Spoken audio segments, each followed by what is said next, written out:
Olá, hoje estamos no nosso podcast com a presença do amigo, João Vitor Mendonça de Moura, que é advogado, professor universitário e que vai trazer e compartilhar conosco um pouco das suas preocupações em relação ao atual cenário do judiciário brasileiro, sobretudo levando em consideração o uso das ferramentas tecnológicas.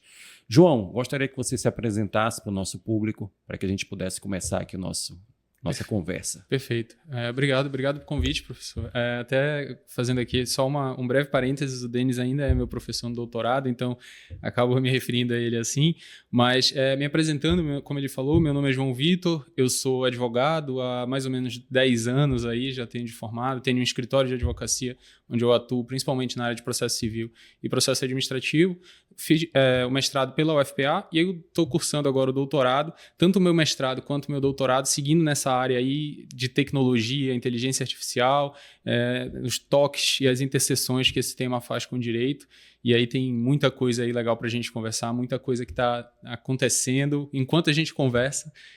Então é isso, estou à vontade. Maravilha, João. Eu queria começar o nosso café, sem juridiquês, tratando de uma questão que preocupa muito os advogados, os estudantes de direito, que é a crise do judiciário, a dificuldade do Poder Judiciário de lidar com esse crescimento exponencial de demandas.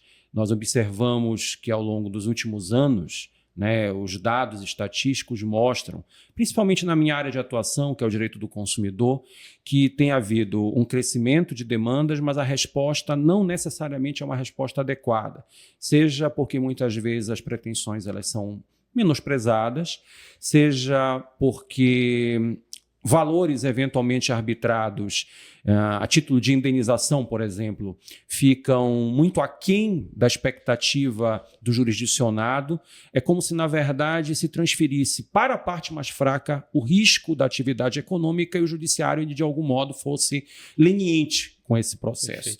E temos observado, João, você que é um pesquisador atento dessa realidade do judiciário, alguns movimentos, no sentido de buscar uma saída alternativa ao processo judicial, dentre os quais o PL 533 de 2019, que criaria, no âmbito do Código de Processo Civil, uma condição pré-processual para a propositora de demanda. Você teria que provar que tentou resolver aquela questão previamente com a parte contrária, ou que seria um retrocesso ao próprio princípio da inafastabilidade do Poder Judiciário. Você tem o uso, a meu ver, equivocado das ADRs, a tentativa de fazer uso das ADRs, que são as Alternative Dispute Resolution Systems, os sistemas de resolução alternativa de conflitos de consumo, que a própria expressão alternativa não é bem adequada, seria uma resolução adequada de conflitos de consumo. Mas essas tecnologias vêm sendo também colocadas de uma maneira não necessariamente adequada para o jurisdicionado. Então, eu queria te ouvir um pouquinho sobre esse cenário de preocupações e como é que você avalia esse momento atual. Perfeito. Eu considero, assim, o primeiro ponto que eu faço de análise a respeito desse tema é que existe, a meu ver, um grande paradoxo, porque a gente tem aí o que muitos chamam de uma hiperjudicialização dos conflitos, onde a gente basicamente usa como justificativa para chamar de hiperjudicialização a quantidade bruta de processos hoje em dia no sistema judiciário. E, ao mesmo tempo, a gente tem um tratamento que ele é direcionado para a parte mais frágil digamos assim, desse coletivo de demandas, e que ele é direcionado, de certa forma, de forma prejudicial, no sentido de culpar o jurisdicionado mais fraco pelo quantitativo de demandas que ele é levado de alguma forma, ou seria levado de alguma forma a produzir dentro do Poder Judiciário. Então, um primeiro ponto que eu acho que é interessante de se fazer uma reflexão é pensar se de fato há uma hiperjudicialização desses conflitos. Porque, por exemplo, o PL 533 de 2019, que quer criar aí uma espécie de uma nova condição de ação para que se constitua um interesse de agir desse jurisdicionado, parece que quer colocar nas costas, digamos assim, do jurisdicionado que já foi lesado, que já teve o seu direito violado, um novo dever, né, antes de ter acesso ao Poder Judiciário. Então, bem pensadas as coisas, a gente tem um Poder Judiciário que é notavelmente ineficiente, notavelmente inefetivo. Os ônus dessa ineficiência e dessa inefetividade são explorados por determinados agentes dentro do Poder Judiciário, e aqueles que são mais vulneráveis, mais vulnerabilizados, quando buscam o Poder Judiciário ou quando tentam buscar o Poder Judiciário, agora vão ter um novo ônus por conta de uma hiperjudicialização que, bem pensado, não foi ele que causou. Né? Ele é, mas na verdade, uma espécie de uma causa, ou um efeito, ou uma consequência de uma determinada conduta, principalmente na área consumerista, onde, de certa forma, se desrespeita direitos, se desrespeita garantias, e o resultado disso, como o senhor acabou de colocar, nem sempre quando a gente finalmente consegue chegar numa sentença ou numa decisão, uma indenização efetiva, uma indenização suficiente, uma indenização adequada, e, ao mesmo tempo, a gente empurra esse consumidor lesado para as margens. Ou ele vai para um meio que seja adequado, alternativo, ou ele, quando chega no Poder Judiciário, ele tem cada vez mais barreiras para enfrentar. Então, para mim, a gente tem uma leitura de crise do Poder Judiciário e, ao mesmo tempo, uma espécie de, vamos colocar como culpado, um jurisdicionado que já é lesado, que já é vulnerabilizado dentro desse contexto. Você toca num assunto importante, João Vitor, que é a capacidade, principalmente dos chamados repeat players, né, de fazerem essa leitura da crise do judiciário e utilizarem essas vicissitudes a seu favor. Uma das questões que tem me preocupado nos últimos anos é a chamada litigância estratégica, sobretudo na construção de teses que não se provam empiricamente e que muitas vezes vilanizam o consumidor, o advogado, no exercício regular do seu direito. Por exemplo, quando você fala de mero aborrecimento, indústria do dano moral e, mais recentemente, né, advocacia predatória. Sempre naquela lógica de que, como há muitas ações relacionadas àquele mesmo tema, em última análise, o culpado é o jurisdicionado. É uma leitura míope, uma leitura equivocada, até mesmo porque a gente sabe muito bem que hoje, no âmbito das relações de consumo, por exemplo, há uma massificação das práticas abusivas, o consumidor é lesado no atacado e ele é condenado no varejo. Então, na verdade, o que você percebe é que é um número pequeno que vai ao judiciário e esse número pequeno ainda tem as suas pretensões, muitas vezes, afastadas por conta desses clichês. Né? Isso é um mero aborrecimento. Isso vai alimentar a indústria do dano moral. Mas esse advogado ele propôs várias ações semelhantes em termos de advocacia predatória. Então, vejam, né, que a construção de jurisprudência restritiva sempre no sentido, né, de vilanizar, né, a parte mais fraca. Qual é a sua avaliação em relação a isso? Eu concordo totalmente com esse ponto de vista. Inclusive, é algo que eu acho muito interessante. Tem um professor, Marcelo Semer, o nome dele, e ele comenta, ele chama de a comida do asilo, o Poder Judiciário, que ele diz que ele faz uma paródia, digamos assim, um paralelo com um filme do Woody Allen, onde dentro de um asilo, duas pessoas estão ali conversando e aí servem a comida e aí um reclama, nossa, essa comida é muito ruim. E o outro responde, ainda é pouca. E ele diz que o Poder Judiciário é mais ou menos a mesma coisa. A gente diz que é muito ruim e ainda é pouco. Então, por que a gente quer mais coisa ruim? Né? Então, e é assim que a gente descreve, ou pelo menos a maioria, né, um senso comum descreve, o consumidor, como se ele buscasse um Poder Judiciário que é sabidamente ruim e ele fizesse isso de forma consciente, como se ele tivesse interesse em ter mais de algo ruim, quando na verdade é óbvio que ele não quer. Ele quer um serviço bem prestado, ele quer um bem de consumo durável, que funcione adequadamente, enfim, ele não está procurando o Poder Judiciário simplesmente como uma birra, né?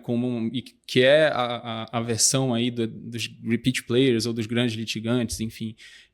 E os dados hoje em dia, e eu acho que isso é algo que a gente consegue de algum tempo para cá trazer isso com mais força dentro do que a gente produz enquanto pesquisador, enquanto academia, enquanto universidade, os dados do direito, né, essas pesquisas empíricas que realmente fundamentam melhor aquilo que até então era mera argumentação. Né? E um exemplo prático disso, e aí eu cito porque foi algo que está sendo discutido no âmbito do Ministério Público do Trabalho, fugindo um pouquinho aqui do âmbito do consumidor, mas eu acho muito interessante pensar, o MPT ele entrou com uma ação contra a Uber, exatamente alegando que a Uber utiliza-se da sua condição de vantagem de ter uma análise estratégica massificada para decidir se ela vai fazer acordos ou não, baseado na predição que ela faz daquele processo. E aí, com isso, ela consegue, por exemplo, produzir jurisprudências repetidas em seu favor, enquanto que onde ela verifica que ela ia perder, ela faz logo um acordo, e assim ela causa uma sensação de que há uma unanimidade, um consenso dentro do Poder Judiciário em seu favor. Né? Então, além da gente estar, de certa forma, culpando, vilanizando, né, o consumidor ou o trabalhador em alguns aspectos, e dando a eles indenizações subotimizadas, a gente está, ao mesmo tempo, né, deixando de lado, de certa forma, ou meio que colocando ali como se fosse na penumbra determinadas práticas que favorecem os litigantes habituais, que, nessa leitura, causam a crise do judiciário, causam a hiperjudicialização, porque... Em última análise, são quem está ali violando esses direitos. Né? Então...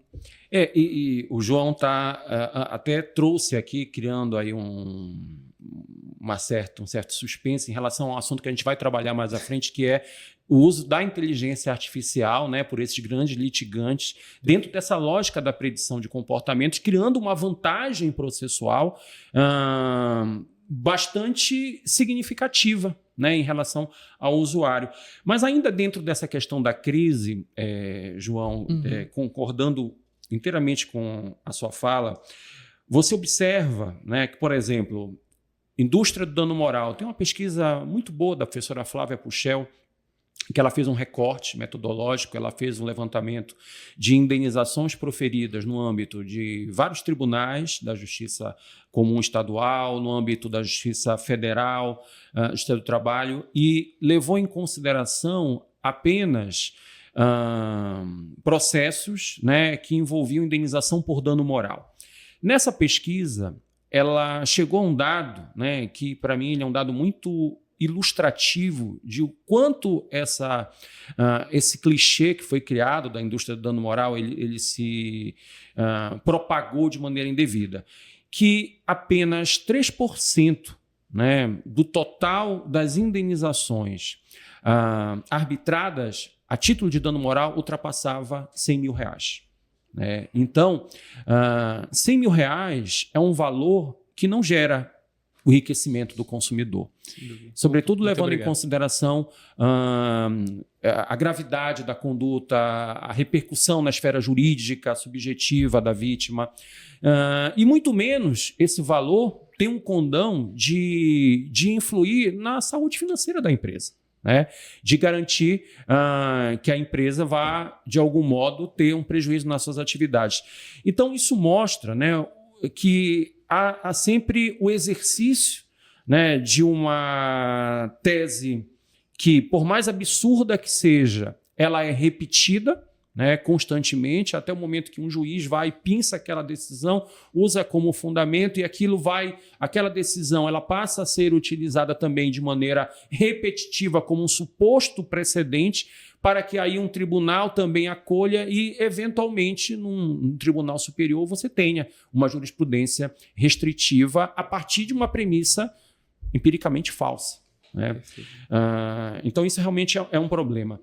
Um aspecto que eu vejo que você tem também se preocupado, João, diz respeito ao uso dessas ferramentas de mediação online, né? Eu trabalho muito essa temática no meu livro, Algoritmos de Consumo, e nesta semana, coincidentemente, eu participei de uma reunião no Núcleo de Inteligência, né, do Tribunal de Justiça do Estado do Pará. E eu confesso que eu estava preocupado, né, com aquilo que se pretendia implementar, né? Porque muitos tribunais no Brasil estão utilizando a ferramenta do consumidor.gov como uma exigência prévia, muito na lógica aqui do PL 533, para a distribuição de ações nos juizados especiais e até mesmo no Justiça Comum. E a minha preocupação foi que o tribunal, de algum modo, tentasse seguir, né, essa influência negativa. Mas a conversa que nós tivemos, eu fiquei muito tranquilo de perceber que a ideia ali é difundir ao jurisdicionado o conhecimento sobre a existência da ferramenta, colocá-la como uma alternativa, para o consumidor, que não impedia, inclusive, a distribuição da ação. Né? Eu achei isso bem interessante. Nós propusemos alguns ajustes em relação ao modelo, mas a ideia é que, por exemplo, você possa fazer uso da mediação online como uma alternativa não vinculante. Então, eu quero propor minha ação judicial, vou propor minha ação judicial, mas em algum momento do processo, eu posso optar pela mediação. Isso é muito importante, né? Porque, ao mesmo tempo, você reconhece o direito do consumidor de acessar o judiciário e, principalmente, reconhece que, muitas vezes, ele tentou esse contato com o fornecedor e não foi atendido. Né? Seja porque não havia uma central de atendimento, seja porque o fornecedor ignorou a reclamação, né? E que ele foi atrás do judiciário, como você bem coloca, não porque o judiciário é perfeito, mas porque é a última barreira ali no âmbito da proteção de direitos. Então, eu queria te ouvir um pouco em relação dessas ferramentas, né, de mediação online, como é que elas podem ajudar na solução do conflito, nessa desjudicialização positiva. Perfeito. Porque a preocupação é que ela não seja aquela lógica de justiça multiportas, né? Vocês que são processualistas adoram essa expressão. Mas eu, como consumerista, eu vejo a justiça multiportas numa análise negativa. É como se você fosse colocar uma porta na frente da outra do consumidor. Porque, na verdade, entregam para ele uma solução não necessariamente adequada, uma conciliação que, do ponto de vista qualitativo, não era próximo daquilo que ele obteria se esperasse a decisão judicial. Perfeito. Eu acho que é muito interessante assim, a gente fazer aí um resgate, assim, só voltando um pouquinho com relação ao PL 533, no sentido de, primeiro, mostrar como criar mais uma barreira para o consumidor para que ele consiga acessar o judiciário, não vai resolver o problema que a gente está tentando tratar, que é o de que existem consumidores lesados e que eles precisam de algum remédio que seja capaz de curar, digamos assim, essa lesão que eles sofreram. Né? A gente está aí colocando mais uma vez nas costas do consumidor um problema causado por terceiros, enfim, ainda que seja para se discutir se de fato essa causa existe. Né? Eu acho que essa insatisfação do consumidor, ela não pode ser negligenciada ao ponto de dizermos, olha, para que você chegue até o Poder Judiciário, você precisa provar, e aí esse é um outro ponto, porque a gente tem no Brasil, e aí aqui eu acho interessante uma pesquisa que ela demonstra que a gente tem mais smartphones vendidos do que habitantes. Então, a gente tem, mas ao mesmo tempo, o que nós temos são consumidores desses smartphones, não necessariamente usuários. Né? O grande exemplo que eu sempre cito é que durante a pandemia, para receber aquele auxílio na Caixa Econômica Federal, no meio de um momento que era de calamidade pública, em que a gente não podia ter contato e ficar próximo um do outro, as pessoas não conseguiam, pelo celular, ter acesso a esse benefício, porque elas simplesmente não conseguiam usar. E elas precisavam ir até a agência da Caixa, formavam filas quilométricas, se submetendo a todo tipo de risco para tentar resolver esse tipo de problema. E quando a gente coloca esse tipo de questão como prove que você procurou, porque é simplesmente mostrar que você mandou um e-mail ou que fez uma reclamação online, a gente está ignorando uma série de realidades, uma série de grupos e de pessoas que estão tradicionalmente excluídos, inclusive mais excluídos ainda do Poder Judiciário, colocando novas barreiras para essas pessoas. Né? Então, aquela pessoa que só consegue resolver indo na loja, como é que ela vai provar, a menos que a loja entregue um papel com um protocolo, faça o registro correto desse protocolo, aí sim a pessoa vai ter uma prova, mas assim, não é o padrão, né? Pelo contrário, a gente está inclusive colocando aí uma situação em que se a empresa não cumprir a regulação, ela ganha duas vezes, né? Ela não atende adequadamente o consumidor e impede que ele entre com a demanda porque ele não vai ter a prova de que ele procurou a empresa. Então, eu acho assim, essa perspectiva de criar barreiras de acesso ao Poder Judiciário e até essas outras vias, como as ODRs, porque nesse caso haveria esse bloqueio, é um problema muito grande, é uma forma de pensar, uma racionalidade que me preocupa muito, não só dentro do Poder Judiciário, eu digo dentro da nossa discussão jurídica aqui, né, enquanto pesquisador. Então, esse é um ponto que eu acho que é muito preocupante. E aí, entrando propriamente na questão das ODRs, eu penso sempre sobre as ODRs sobre dois pontos de vista.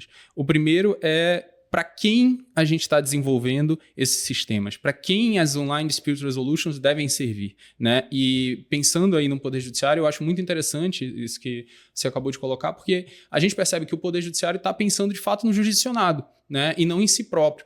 Então, um exemplo que eu sempre dou em sala de aula também é de que a gente falando de uma reforma num hospital, por exemplo, onde ao invés de melhorar, vamos dizer, o sistema tecnológico do hospital para atender os doentes, a gente pensa em vamos colocar um ar-condicionado na sala dos médicos. E isso não é o que a gente está buscando aqui. A gente está pensando no jurisdicionado, né? O auxílio ao jurisdicionado, o fomento de acessibilidade, o empoderamento desse jurisdicionado, no sentido de empoderamento informacional, de acesso a uma litigância, no sentido de uma assessoria qualificada, enfim, permite que esse jurisdicionado entenda melhor o que está acontecendo. E aí a gente ganha, inclusive, em legitimidade, né? De que, olha, esse resultado, por mais que tenha sido desfavorável a mim, de certa forma, eu aceito porque eu entendo como ele foi alcançado e eu sinto que eu participei.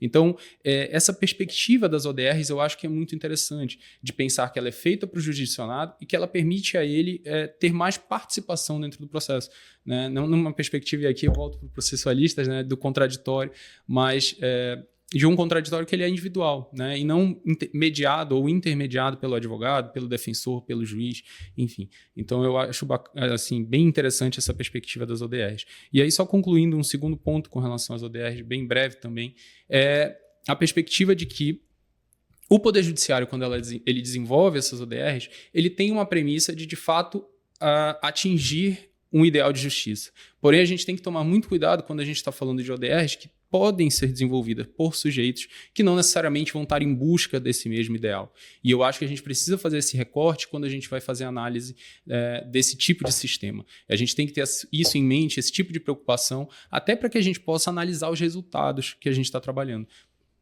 Não, esse aspecto é importante, analisar os resultados, porque não adianta o judiciário, dentro dessa lógica, né, de incentivar o uso da ferramenta tecnológica, dizer, olha, vamos usar aqui a plataforma do consumidor.gov, porque ela é muito boa, de certo modo, ela economiza os nossos recursos, né?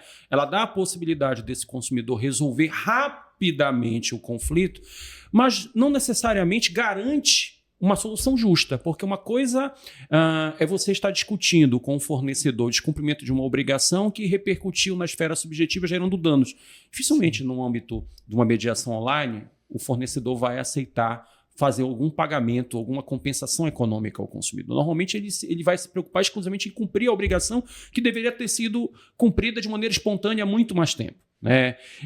Então, isso, ao mesmo tempo que serve como um fator inibidor para o consumidor, desestimula o próprio advogado, né? Porque o consumidor ele já está ali, estou no PJE, eu vou distribuir a minha ação, eu já tenho um advogado, né? Aparece a ferramenta ali do consumidor.gov. Por que o advogado vai concordar? Tudo bem que a gente tem uma cultura da litigiosidade, a gente precisa avançar nesse sentido, mas nós precisamos, sobretudo, né, trabalhar com uma lógica de que a principal resistência ao uso adequado dessas ferramentas é do fornecedor. Quantos fornecedores se vincularam a um Reclame Aqui, a um consumidor.gov, né? Será que esses que se vincularam estariam dispostos a avançar nessa questão da compensação econômica? Eu te falo isso porque uma vez eu participei de um congresso de direito do consumidor e assisti a fala de um CEO de uma grande plataforma eletrônica, e essa fala eu achei que ela foi muito representativa, porque ela foi um ponto de virada em relação a algo que a gente já está vendo atualmente. Ele dizia o seguinte: eu não quero brigar com o meu consumidor, né? Mas se eu brigar, eu quero perder. Por quê? Porque se eu ganhar, ele nunca mais compra de mim. E como eu estou num ambiente altamente competitivo, que é o das compras online, comércio eletrônico, é muito fácil eu perder a relevância. E eu perco relevância justamente no pós-venda.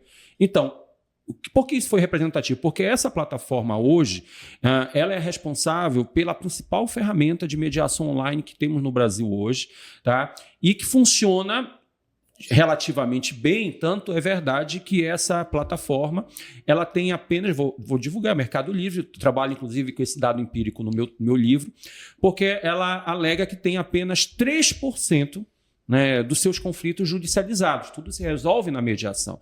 Mas isso então é uma ferramenta perfeita? Não, aí a gente vai ter que avançar num outro debate, né? Quais são os vieses?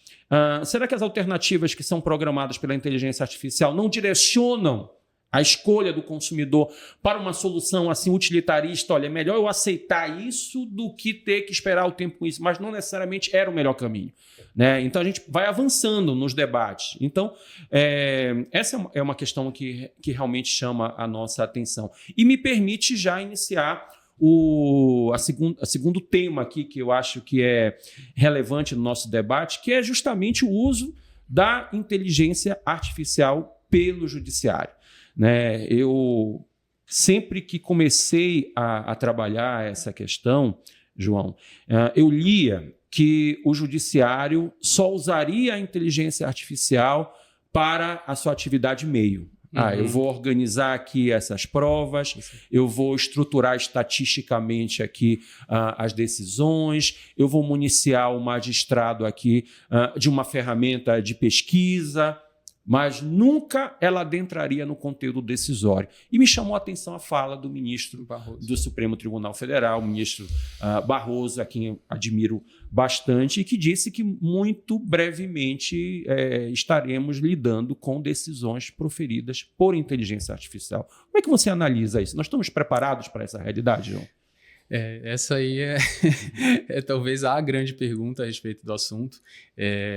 Eu digo assim, falando de uma perspectiva do que a gente estuda, do que a gente debate, hoje em dia eu não considero que a gente está preparado para ser julgado. E aí a gente tem que ter muito cuidado nas palavras que a gente usa, porque quando a inteligência artificial está fazendo algo que emula o conhecimento humano, ela não necessariamente está fazendo o que a gente faz. Então, quando a gente fala que, por exemplo, a inteligência artificial produziu uma sentença em um caso, e a gente chama isso de julgar, não é a mesma coisa que um humano, por mais que o resultado seja o mesmo.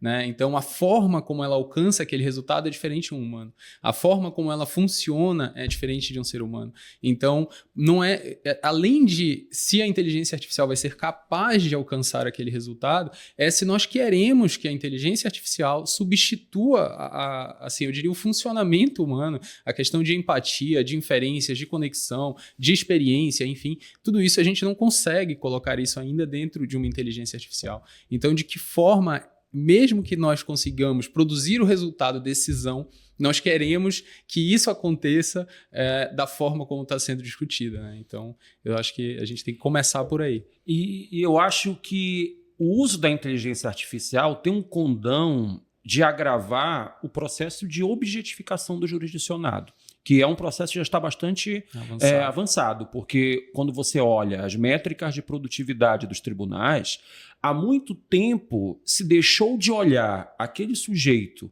né, que está ali como autor da ação como um titular de direitos, né? Ele virou uma estatística de julgamento. É como se, na verdade, a história dele não interessasse, como se as peculiaridades específicas do caso não fossem relevantes, ele iria ser perfilizado estatisticamente pela ferramenta tecnológica, ia ser colocado ali num grupo específico de questões de pessoas que tivessem enfrentado um determinado conflito, mas que não necessariamente a resposta a esse conflito seria uma resposta adequada. Até mesmo porque quem vai programar a inteligência artificial necessariamente o faz carregando os seus preconceitos, a sua visão de mundo. E esses vieses, eles vão interferir na qualidade do julgamento, né, João? Com certeza. E a gente sempre fala também com relação a exatamente nessa perspectiva de que, querendo ou não, o uso da inteligência artificial, por exemplo, num processo decisório desse tipo, ele de certa forma te condena ao passado, porque ele vai estar sempre repetindo os padrões que ele identifica naquilo com o qual ele é alimentado. Então a gente para, de certa forma, de ter uma discussão crítica e uma espécie de desenvolvimento, e aí eu tenho um cuidado ao usar a palavra desenvolvimento, né, porque nem sempre esse desenvolvimento, digamos assim, ele pode ser avaliado como positivo ou negativo, mas como a inteligência artificial ela funciona a partir da alimentação por dados, esses dados vêm de algo que é anterior, ela de certa forma simplesmente repete esses padrões, ela identifica e repete, e a forma como isso pode ser sistematizado e reutilizado para frente pelo Poder Judiciário pode representar mais do que uma busca pela justiça, mas uma objetificação do jurisdicionado, e aí eu uso, inclusive as palavras aí são do professor Gerli Nunes, que seria uma automatização da desigualdade. Né? A gente tem aí uma repetição contínua de processos desiguais de poder, processos desiguais de, até voltando aqui para o direito do consumidor, mas de vulnerabilidades que não são respeitadas muitas vezes dentro do processo, mas que a partir do momento em que elas são quantificadas e exprimem um resultado, né, sentença, elas param de ser discutidas. E aí a gente simplesmente repete e acaba não percebendo, exatamente por uma objetificação do consumidor, por uma transformação de tudo em meta, né, tudo em dado, no sentido de uma racionalidade eficienticista, de métricas vazias de eficiência. A gente não vê mais a qualidade daquilo que está sendo alcançado, a gente vê simplesmente a velocidade ou a quantidade. E eu acho que essa racionalidade para o Poder Judiciário é extremamente problemática. Essa racionalidade pragmática ela é muito problemática, inclusive nós já tivemos a oportunidade de discutir aqui no nosso programa com outros processualistas, e você observa o impacto disso em questões sensíveis, como em processos estruturais, em ações coletivas, que perdem a relevância no momento em que o magistrado ele tenha o desafio de assumir esses processos, que são processos que vão envolver uma análise muito mais criteriosa, vão envolver uma sucessão de atos processuais que tornam, né, a condução do processo muito mais trabalhosa, fazem com que esses processos eles acabem sendo preteridos. Então, dificilmente o magistrado, diante dessas métricas de produtividade, ele vai querer, não, eu vou realmente entender que aqui há um processo estrutural. Não, olha, essa ação coletiva, eu vou dar preferência para ela, porque ela realmente tem o condão de influir na tutela de interesses de um grupo grande de consumidores. Então, esse produtivismo pragmático, né, ele pode ser agravado pelo uso de ferramentas tecnológicas. Isso realmente é um problema. E você toca num assunto, João, que realmente tem me preocupado, que são as desigualdades no uso da inteligência artificial. Por exemplo, a França foi e é ainda um dos países em que há uma grande resistência no uso da ferramenta pelo judiciário. Tanto que, claro, você não pode restringir o avanço tecnológico, a inteligência artificial chegou para ficar, ela tem muitas virtudes, se ela for utilizada de maneira adequada, de maneira ética, sobretudo, ela consegue, né, simplificar e responder satisfatoriamente a muitos problemas sociais. Mas na França, a grande preocupação é que o uso da ferramenta ele acabe sendo manipulado pelo litigante com maior capacidade financeira, né? Então, os tribunais, por exemplo, eles não anunciam quem vai compor uma turma de julgamento, quem são os juízes. Por quê? Porque a inteligência artificial ela já conseguiu filtrar nas decisões anteriores, né, dos magistrados, como ele pensa, qual é o seu perfil de julgamento, como é que ele trabalha aquele instituto, e a partir desse estudo prévio, esse litigante com capacidade financeira de fazer esse estudo prévio, de predizer, né, ou fazer um esforço de predição do conteúdo decisório, coloca ele numa posição de vantagem muito grande. Então, se eu não dou conhecimento para ele de quem vai integrar o julgamento, dificulto de algum modo, né, essa capacidade e garanto algum equilíbrio de forças, né? Mas eu vejo que esse é um esforço isolado e que não há essa preocupação aqui no Brasil. Perfeito. De fato, eu não vejo também esse esforço assim, aqui no Brasil de forma alguma. Pelo contrário, na verdade, eu acho que aqui no Brasil a gente caminha a passos largos no sentido diverso se não, acho que o mais próximo que a gente consegue chegar no Brasil de equiparar as forças, né, nesse desequilíbrio é a de, digamos, banalizar ou popularizar essas ferramentas, porque elas estão sendo desenvolvidas de forma tão constante, de forma tão difundida, que em um determinado momento eu acho que a forma mais prática que a gente vai ter de lidar com isso é tornar elas disponíveis para todos. Porque na França eles tiveram esse cuidado de proibir esse tipo de pesquisa com o fim de predizer julgamentos. Mas aqui no Brasil eu acredito que isso, até o exemplo que a gente estava falando no início, né, a respeito da Uber, um caso emblemático, e a gente, não só na situação da Uber, esse da Uber é porque de fato houve uma ação do MPT, mas em vários outros casos, esse tipo de análise ele vem sendo desenvolvida assim, constantemente. E eu digo, inclusive, que não só na predição de comportamentos, mas também na forma de induzir esses comportamentos, não só para as partes, quanto para os magistrados. Porque a gente está falando aí, e para mim é muito importante fazer essa diferenciação, quando a gente fala de predição ou de indução de comportamentos, a gente não está necessariamente falando que aquele magistrado ou magistrada vai estar agindo de forma não imparcial ou de forma parcial.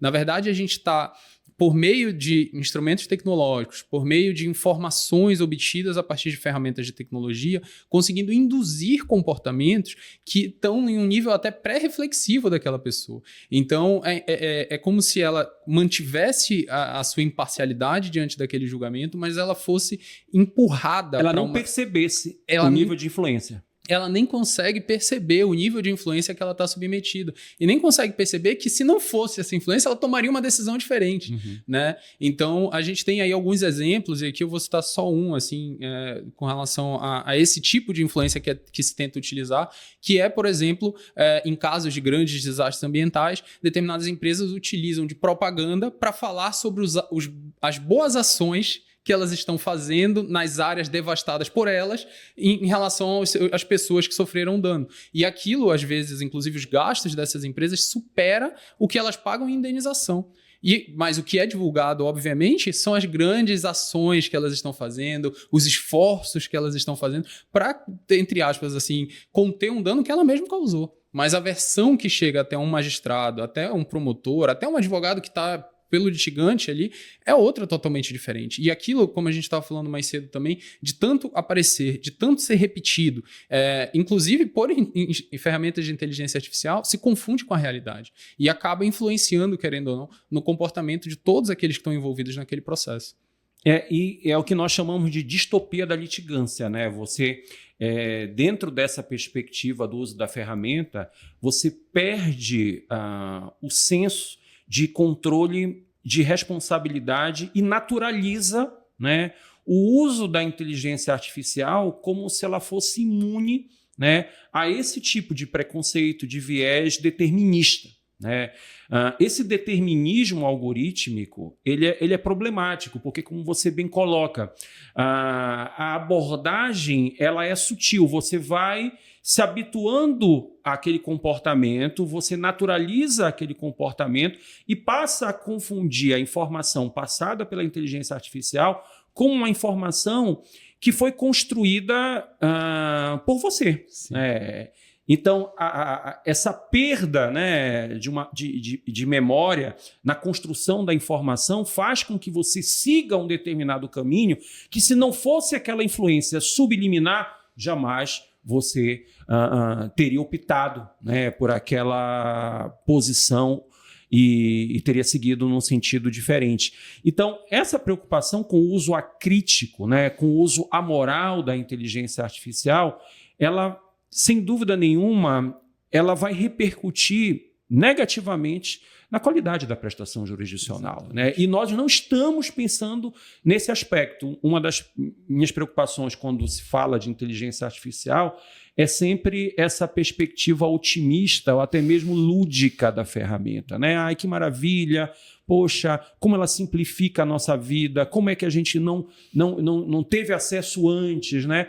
Então, você começa primeiramente a aceitar que ela te ajuda numa pesquisa, começa a aceitar que ela começa a te orientar em caminhos decisórios, daqui a pouco você perde o filtro por confiar excessivamente na qualidade de uma ferramenta que não necessariamente está levando em consideração todas as variáveis, todos os aspectos subjetivos, probatórios daquele caso em especial. Perfeito. E eu acho interessante até essa perspectiva, não só da hiperconfiança, que a gente, eu vou me incluir nisso, né? Mas de que a gente desenvolve com relação à inteligência artificial, mas como a gente acaba, inclusive, minimizando tudo que envolve os riscos da inteligência artificial. Então, sempre que eu cito esse exemplo em sala de aula, um dos comentários que é comum é: mas eu acho o máximo porque ele me recomenda as melhores coisas nas comprinhas da internet. Assim, eu acho incrível como a gente está falando de um assunto extremamente complexo e assim relevante numa perspectiva de direitos fundamentais, mas a associação automática que nós fazemos, e assim, por isso eu disse que eu me incluo também, é sempre desse uso lúdico. É difícil a gente sair desse uso lúdico e perceber as problemáticas que envolvem essas questões. E aí aqui também, citando um outro exemplo assim, bem curioso, eu sei que o senhor também passa por isso, mas eu estava hoje almoçando com a minha namorada e eu estava no restaurante, o Wi-Fi não funcionava e eu, poxa, tem um Wi-Fi daqui de vocês, eu estou precisando resolver um problema no trabalho. Claro, é só acessar, a rede é grátis. Para acessar a rede, você precisa fornecer o seu e-mail, a sua data de nascimento, seu CPF e seu telefone. Então, assim, é só todos os seus dados que eles precisam para te perfilizar, te vender, inclusive, esses dados para outras instituições, caso queiram. Você precisa se inscrever num newsletter em que eles vão ficar te mandando ofertas e outras questões aí que só vão saber depois da inscrição. E aí eu, na hora, me recusei. E ela, é muito chato, faz logo isso aí. Então, assim... isso, de certa forma, é divulgado, assim, né? E é vendido e é aceito pela gente, né? Como algo, assim, inofensivo, né? É algo inofensivo. O que tem de mais? Em todo lugar, no teu Instagram tá o teu e-mail.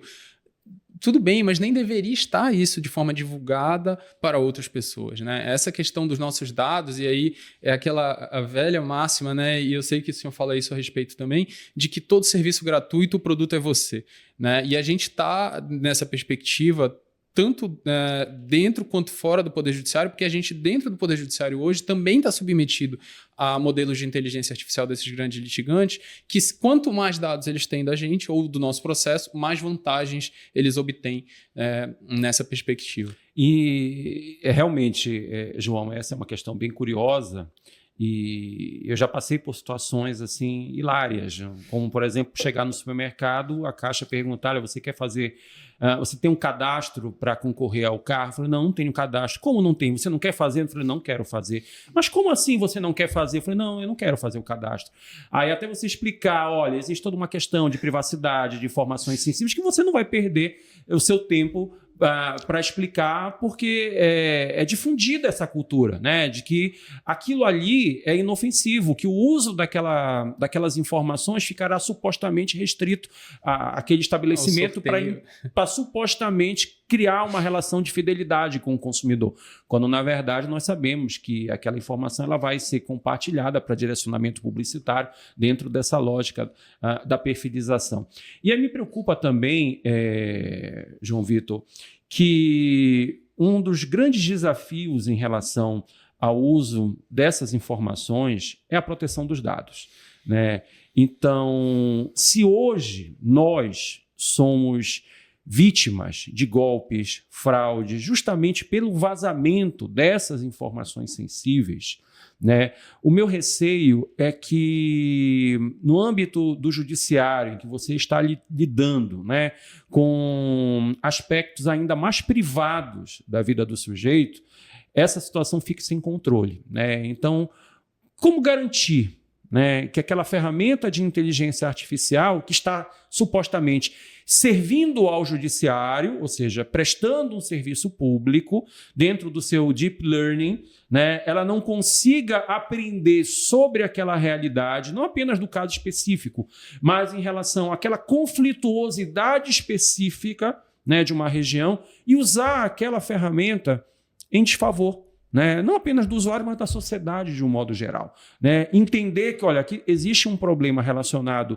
ao meio ambiente, em relação à questão financeira ou a uma questão envolvendo o poder público, e isso aqui, né, dentro desse monitoramento de dados, de informações, pode vir a ser usado dentro de uma perspectiva econômica mesmo, de uma empresa privada, que essa informação venha a ser compartilhada. Qual é a garantia, qual é a segurança que a gente tem se a gente não conseguiu avançar no âmbito da regulação dessas ferramentas?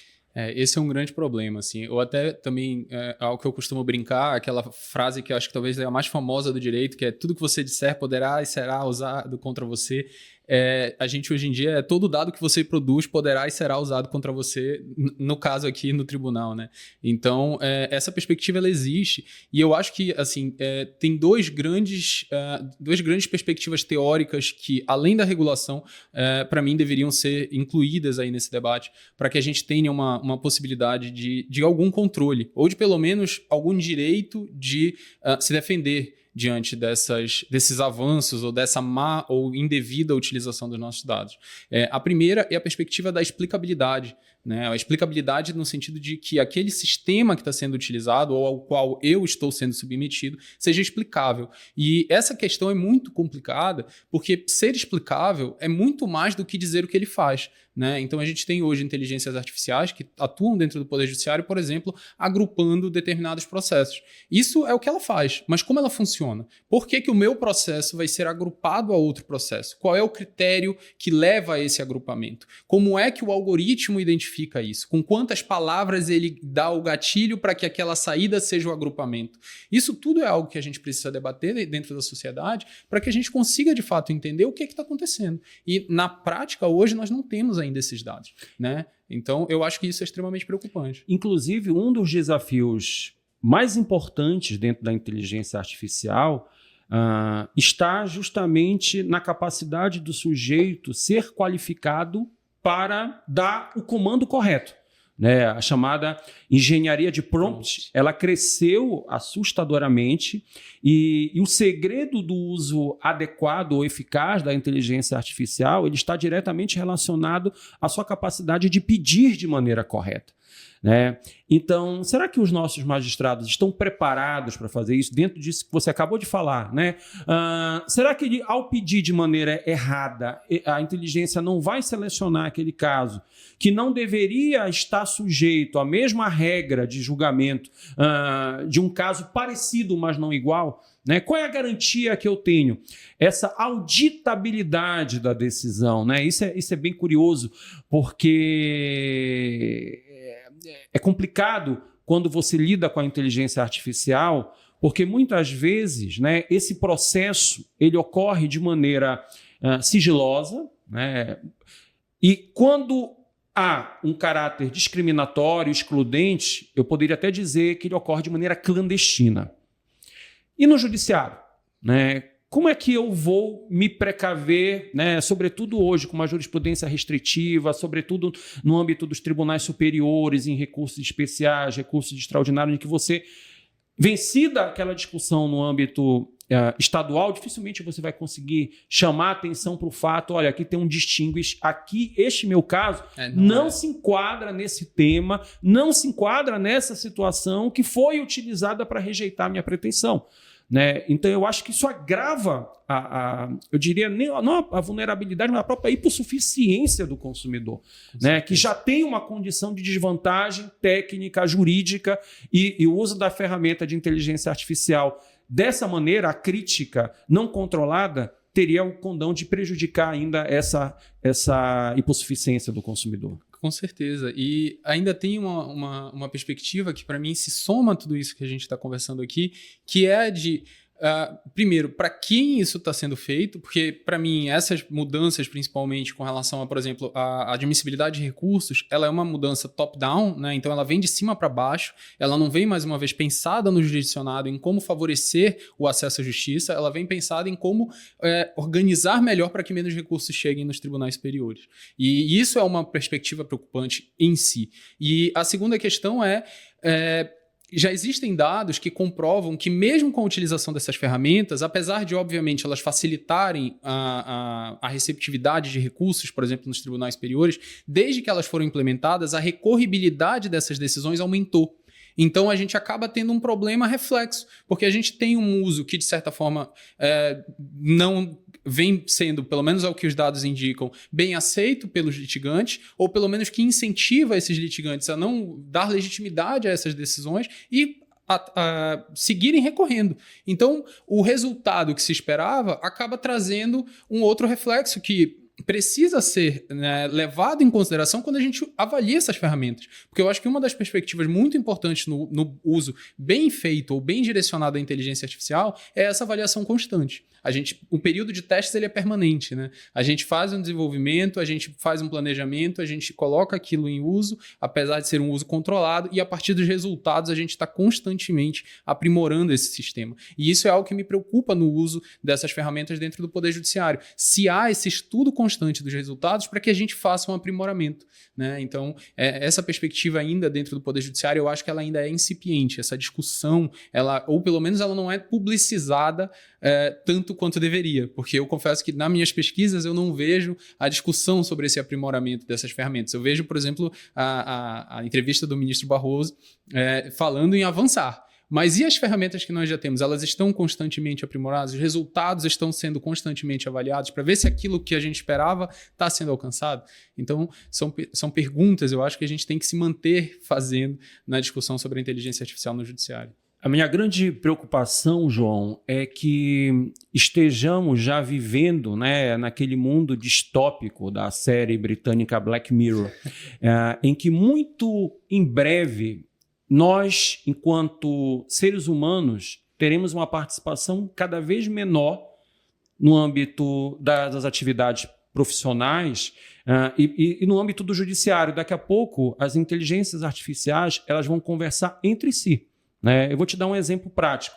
Hoje, grandes escritórios de advocacia que litigam contra o poder público usam a inteligência artificial para a construção das suas petições, para a distribuição de processos repetitivos relacionados àquela mesma matéria. E muitas procuradorias, né, a AGU já tem, algumas procuradorias estaduais têm investido nisso, estão construindo as suas próprias ferramentas de inteligência artificial para ler essa petição, entender e construir a resposta. Né? Então, o papel do advogado lá do autor, o papel do advogado do réu, ele vem diminuindo. Né? Então, elas vão conversar entre si. Então, essa substituição, né, ela me parece preocupante. Né? E isso está muito próximo da nossa realidade. Sim. Qual é a tua análise sobre essa perspectiva? E é curioso que a gente pode pensar que hoje em dia a gente já tem inteligências artificiais que funcionam sugerindo minutas, né? Então a IA do grande litigante faz uma coisa, a IA do poder público faz outra, chega no judiciário, a IA do judiciário avalia e sugere uma minuta. Uhum. Então tudo isso só entre conversas entre inteligências artificiais, né? E assim, além da problemática com relação a tudo isso, eu até brinco também, a gente passou da discussão, né, que era aquela discussão clássica de direito, separação entre direito e moral, e hoje em dia a gente está falando aí da separação entre direito e bits. A gente passou da linguagem, né, da jurídica para zeros e uns. E como é que nós fizemos esse salto e se a gente refletiu o suficiente para fazer? E se é isso que a gente quer. E só fazendo um breve parênteses aqui, é muito interessante, dentro do âmbito da tecnologia, a gente tem uma discussão sobre o paradoxo de Moravec, que é basicamente a ideia de que é muito mais fácil fazer uma inteligência artificial ou um sistema que emule o raciocínio humano do que que emule o movimento humano. Então é por isso que, por exemplo, a gente tem uma inteligência artificial que é capaz de fazer uma decisão, e hoje em dia a gente tem, se é boa ou ruim, é algo que a gente discute, mas ela é capaz de fazer. Mas a gente não tem uma inteligência artificial que seja capaz, por exemplo, de jogar futebol como um jogador de futebol joga, ou cortar o cabelo como um bom cabeleireiro corta. Né? Não é de forma alguma menosprezando essas profissões, mas é mostrando como a gente está muito avançado em determinadas atividades cognitivas, mas ao mesmo tempo a gente não está avançado em outras atividades, porque para a inteligência ou para o sistema é mais fácil emular algo, entre aspas, pensado, porque essa é a minha grande preocupação. A gente está começando a construir um direito que ele não é pensado, né? Ele é feito a partir de um jogo de associações por um sistema. E até que ponto é isso que a gente quer? Eu acho que essa talvez seja a pergunta. E será que a nossa função, né, de advogado ela está ameaçada?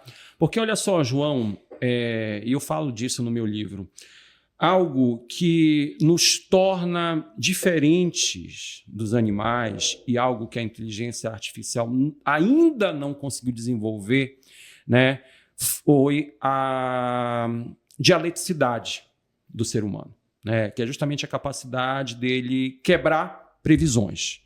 Né, de você estabelece ali um papel social para ele, você constrói ali um perfil, mas ele, com essa dialeticidade, com a sua individualidade, com a forma como ele experimenta, né, as frustrações, as conquistas da sua vida, ele pode quebrar esse papel, essas previsões. Né? Só que a inteligência artificial ela foi programada para justamente acabar com essa dialeticidade. Né? Porque quanto mais genérico for o sujeito, maior a sua influência sobre a capacidade decisória desse sujeito. Isso na relação de consumo está muito claro para mim. O determinismo algoritmo está seguindo nessa direção. Será que nós poderíamos falar de um determinismo algorítmico também no âmbito processual, no âmbito do judiciário? Eu acho que a tentativa, principalmente dos grandes litigantes, é uma perspectiva, é essa. É a de tornar tudo um padrão, porque com o padrão a máquina lida melhor e ela consegue, inclusive, desempenhos melhores. Né? Ela é feita para identificar padrões e lidar com esses padrões. E o Poder Judiciário ele segue essa linha no sentido da identificação e no agrupamento, porque uma das tendências do Poder Judiciário hoje, e é totalmente compreensível dada a quantidade de processos, é exatamente lidar com demandas em bloco. Né, demandas em massa, ou pelo menos agrupar demandas similares para tentar lidar com elas dessa forma. Mas a grande questão é, voltando para o início da nossa conversa, quem acaba sendo o alvo disso, né? Quem acaba sendo sacrificado para que isso aconteça. Ao invés da gente estar focando aí, e já existem esses dados, né? Por exemplo, o painel do CNJ ele mostra para a gente quem são os grandes litigantes do tribunal. Né? E grandes litigantes hoje em dia são algumas entidades privadas como bancos e alguns entes federados, entes federativos, inclusive. E ao invés da gente estar pensando em formas de lidar com essa litigância, a gente está destinando assim, o esforço ou o pensamento para pessoas que muitas das vezes já são excluídas desse sistema. Então, padronizando essas pessoas, transformando todas as matérias delas como um mero aborrecimento, ou transformando todas essas discussões como, hoje em dia, eu vou usar um exemplo que está em discussão, a questão da fraude, eu coloco entre aspas aí, com relação aos planos de saúde. Então, a forma como nós estamos tentando padronizar essas pessoas traz muitos malefícios, e isso está começando a se refletir dentro do Poder Judiciário, de certa forma, até pela necessidade que nós temos, e isso tem que ser reconhecido, nós temos essa necessidade de lidar com essa crise.